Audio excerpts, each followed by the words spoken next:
नमस्कार, स्वागत है आपका एबीपी गंगा में। मैं हूं अवधेश। दोपहर के 3 बज गए हैं। वक्त है उत्तर माघी प्रदेश का, और उत्तर माघी प्रदेश में आज हम बात करेंगे उपचुनाव की, जंग की, जिसमें सूरमाओं का ऐलान हो गया है, महारथियों का ऐलान हो गया है, और ये साफ हो गया है कि रामपुर में कौन कौन चुनाव लड़ रहा है और आजमगढ़ में चुनावी बिसात सपा और भाजपा की क्या होगी।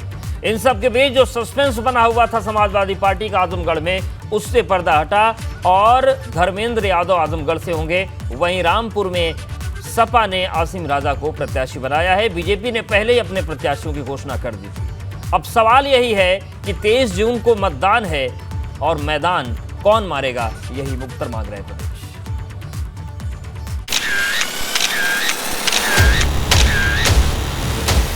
लोकसभा उपचुनाव के लिए हो गया प्रत्याशियों का ऐलान। रामपुर में घनश्याम सिंह लोधी बना आसिम राजा।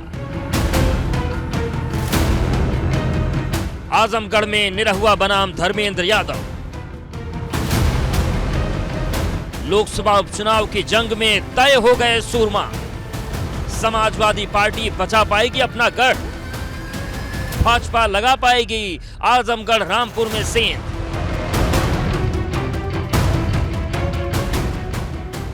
तेईस जून को मतदान, कौन जीतेगा सियासी मैदान, उत्तर माघी प्रदेश।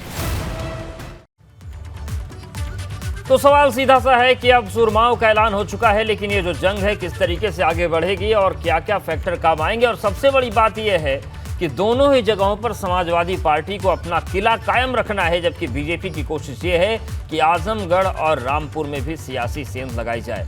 हमारे साथ कुछ खास मेहमान जुड़ गए हैं। डॉक्टर आशुतोष वर्मा जी हैं, प्रवक्ता सपा, हरिचंद श्रीवास्तव जी, प्रवक्ता भाजपा, और विजय उपाध्याय जी, वरिष्ठ पत्रकार हैं। आप तीनों मेहमानों का बहुत स्वागत है। डॉक्टर आशुतोष वर्मा जी, सबसे पहले आपके पास ही आएंगे, क्योंकि जिस तरीके से प्रत्याशियों का ऐलान करना था सपा को, तो बड़ा सोच विचार हुआ, बिल्कुल आखिरी मौके पर ऐलान हुआ और आखिरी मौके पर नाम सामने आए।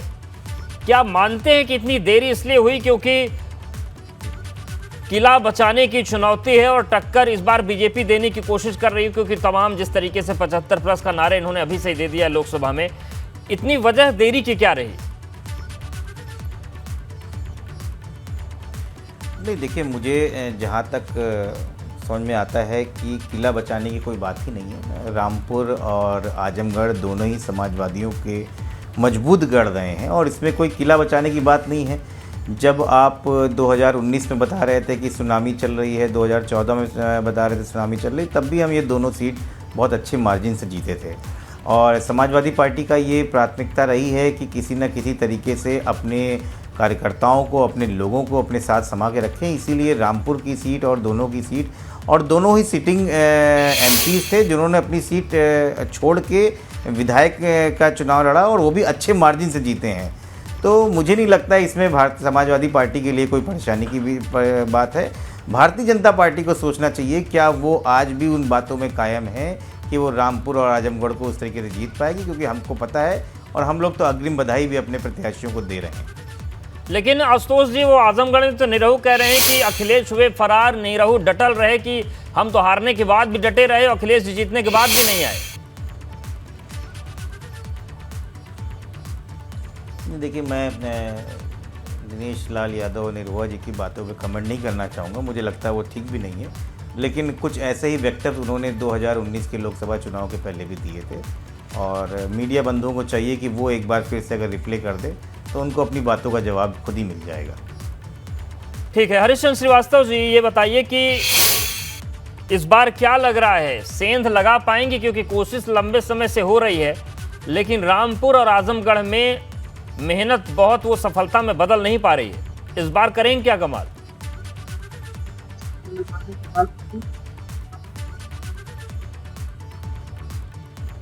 पार्टी को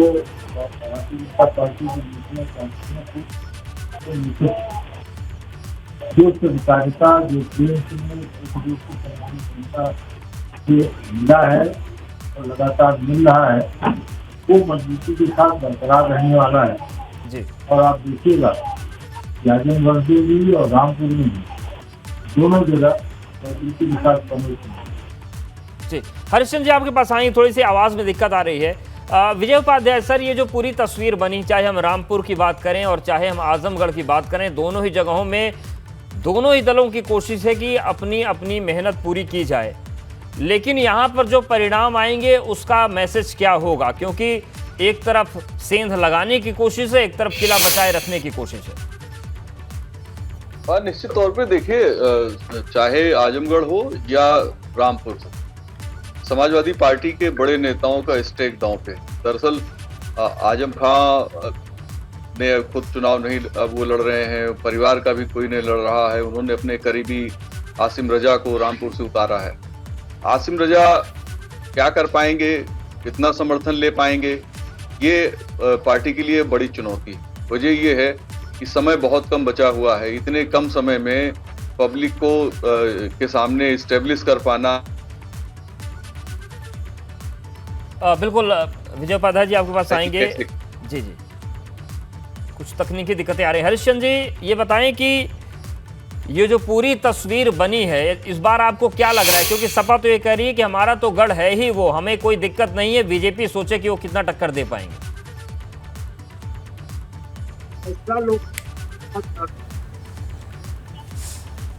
ये किसी राजनीतिक दल के हाथ में जी जनता जनार्दन का फैसला नहीं होता, और मुझे लगता है कि जिन राजनीतिक दलों को यह दम्भ और अहंकार होता है, वो कहीं न कहीं जनता उनका बैलेंस शीट निकाल के देती है।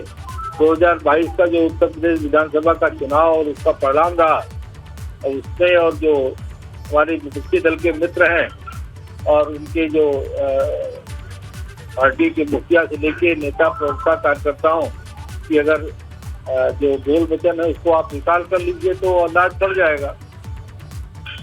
लोकतंत्र में जनता के प्रति जवाबदेही कौन सुनिश्चित करता है, जनता के प्रति प्रतिबद्ध कौन है, और जन सरोकारों पर समर्पित होकर के कौन उनके साथ खड़ा है, ये मायने रखता है। और ये भारतीय जनता पार्टी के सुशील नेतृत्व में और पार्टी के संगठन में और कार्यकर्ताओं ने सुनिश्चित करने का काम किया है। सम्मानित जनप्रतिनिधियों ने सुनिश्चित करने का काम किया है। आजमगढ़ की बात जहां तक है, वो दिनेश लाल निरहुआ वहीं के स्थानीय रहने वाले हैं, जबकि धर्मेंद्र यादव इटावा से भेजे गए हैं। तो अब स्वीकार्यता की बात है, और जहां तक भारतीय जनता पार्टी प्रत्याशी की बात है, वो वहाँ स्थानीय जनता के साथ नित्य रूबरू रहते हैं, उनके जन सरोकारों के प्रति पूरी तरह से प्रतिबद्ध होकर पार्टी नीतियों कार्यक्रमों को लेकर काम करते हैं। तो मुझे पूरा भरोसा है कि रामपुर और आजमगढ़ दोनों जगह की सम्मानित जनता भारतीय जनता पार्टी को अपना पूरा स्नेह और आशीर्वाद देगी। ठीक है। डॉक्टर आशुतोष वर्मा जी, हरिश्चंद्र जी कह रहे हैं कि ये बाहरी बनाम स्थानीय का मामला भी हो सकता है, क्योंकि निरहू वहीं के रहने वाले लोगों के बीच काम करते हैं और धर्मेंद्र यादव को इटावा से भेजा गया है। ये जनता पर है, उनको कितना स्वीकार करती है। भारतीय जनता पार्टी के मानक हर बार अलग हो जाते हैं। जब प्रधानमंत्री मोदी गुजरात से आके बनारस में लड़ते हैं, तब तो काशी ने बुलाया है, मां गंगा ने बुलाया है। लेकिन आज धर्मेंद्र यादव जी अगर मान लीजिए अपने उत्तर प्रदेश के रह के आजमगढ़ में लड़ने जाते हैं, तो बाहरी बनाम अंदरूनी हो जाता है। तो ये इनके मानक होते हैं, और टीवी पे बोलने के लिए ये शब्द जो हैं बहुत अच्छे होते हैं।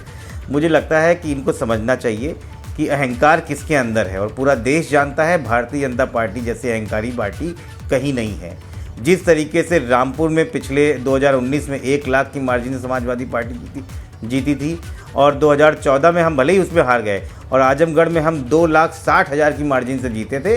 इस बार देखिएगा ये रिकॉर्ड भी टूटेगा, और उत्तर प्रदेश की जनता बताएगी कि अहंकारी कौन है। बिल्कुल, लेकिन आशुतोष जी, अगर बीजेपी वहां पर सवाल पूछेगी, हमारी जनता ने सवाल पूछ दिया कि पूरे कोरोना काल में जो सिटिंग सांसद थे वो नहीं आए, तो इसका क्या जवाब देंगे, क्या समझाएंगे आप लोग? क्योंकि ये एक बड़ा मुद्दा बीजेपी बनाती रही है कि उस दौर में सांसद भी आए नहीं। मैं बताता हूँ, काशी के लिए भी वही पूछा जाता है कि प्रधानमंत्री होते हुए कोरोना काल के समय नहीं दिखाई पड़े। देखिए, बात यह है कि समाजवादी पार्टी का एक एक कार्यकर्ता एक एक ब्लॉक और तहसील स्तर पे लगातार कोरोना काल में लगा रहा है जी। और ये बात दूसरी है कि जो दिखाने वाले हैं और प्रचार वाले हैं, जो प्रचार तंत्र हैं, वो अपने आप को बताते हैं कि हम प्रचार पे थे, लेकिन ये बात नहीं बताना भूल जाते हैं किस तरीके से पूरी सरकार बैकफुट पे चली गई थी, किस प्रकार से उत्तर प्रदेश में गंगा पे लाशें बहते हुए देश ने देखा है, किस प्रकार से 47,70,000 लोग जो विश्व स्वास्थ्य संगठन ने बताया है कि आपके यहाँ मौत हो गई है और आप आंकड़े नहीं दे पा रहे हैं। जब सरकार से पूछा गया कि आपके आंकड़े कितने हैं तो कोरोना में कह रही कि हमारे पास आंकड़े नहीं हैं। ये स्थिति है भारतीय जनता पार्टी की संवेदनशीलता की। और जहाँ तक आप जनमानस की बात बता रहे हैं, मैं आपको बताना चाहूँगा कि अभी जो विधानसभा चुनाव हुआ है, आजमगढ़ की 10 की 10 विधानसभा सीट पूरी तरीके से समाजवादी पार्टी जीती है और बीजेपी का सुपड़ा साफ हो गया है।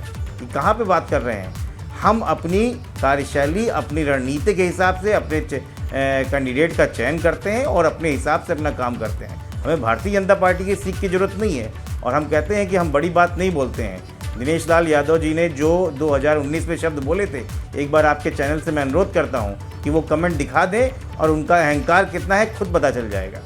ठीक है विजय उपाध्याय सर, जो स्थितियां बन रही हैं आजमगढ़ को लेकर, विधानसभा चुनाव में क्लीन स्वीप किया समाजवादी पार्टी ने, लेकिन अभी हरिश्चंद्र जी ने कहा कि वो बाहरी हैं, धर्मेंद्र यादव कितना स्वीकार्यता होगी वो चीज़ हो गई। रामपुर के समीकरण आप किस तरीके से देख रहे हैं? क्योंकि पहले माना जा रहा था कि तजीन जी लड़ सकती हैं, लेकिन असीम राजा का नाम आ गया, हालांकि वो भी आजम खान के खास हैं। वहाँ की लड़ाई को किस तरीके से आप देख रहे हैं? नहीं, दोनों जगह किरदार नए हैं और नए किरदार को उतार कर समाजवादी पार्टी ने देरी से उतारा है। हालांकि जिस दिन इस्तीफा दिया था अखिलेश जी ने और आजम खान ने उसी दिन अगर तय कर दिया होता नाम, तो मुझे लगता है समाजवादी पार्टी के लिए ज़्यादा आसान होता।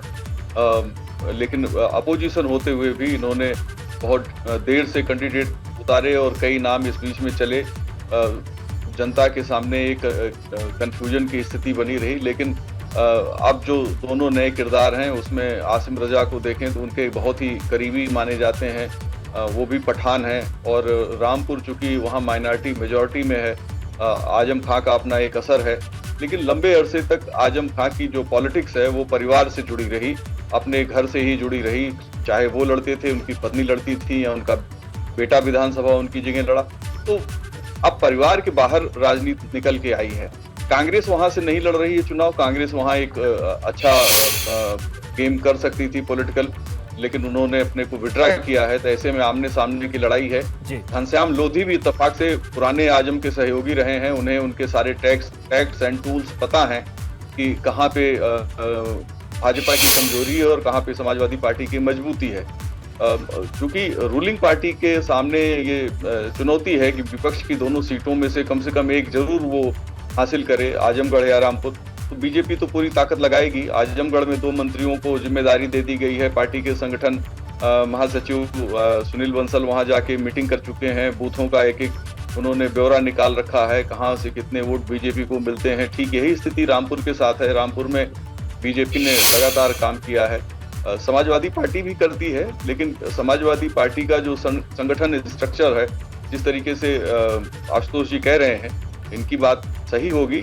लेकिन हम लोगों को ऐसा लगता है कि थोड़ा सा पार्टी को काम करने की जरूरत है। और रामपुर का इलेक्शन बहुत मायने में रोचक है, आजमगढ़ भी रोचक है। दोनों जगह चूंकि नए चेहरे सामने आए हैं और एक ऐसी परिस्थितियों में सामने आए हैं जब लग रहा था कि पार्टी कैंडिडेट को लेकर ऊहापोह में है। अब वो स्थिति आगे अगले 10-12 दिन में इनको प्रचार करना है। भीषण गर्मी है और मानसून भी शुरू हो जाएगा। तो रामपुर की जंग रोचक है।